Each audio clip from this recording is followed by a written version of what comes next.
বলেছেন যে প্রথম 6 মাসে আমরা এই যে ইন্টারিম গভর্নমেন্টের প্রথম ইনিংস বা প্রথম অধ্যায় শেষ হয়েছে, বিরতি দেওয়া হয়েছে, তারপরে আবার ডায়ালগটা চলবে।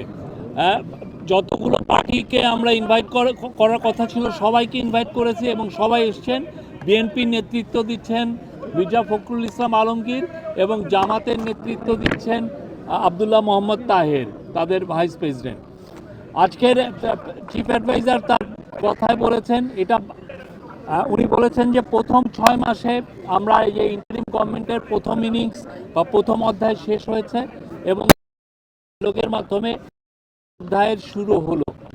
আমরা ওনার পুরো 24 মিনিটের একটা স্পিচ ছিল, আমরা পুরো স্পিচটা আপনাদের জন্য আমাদের হোয়াটসঅ্যাপ গ্রুপে দিয়েছি, আপনারা দেখবেন। এটা একটা আমি বলবো যে খুবই ঐতিহাসিক একটা স্পিচ।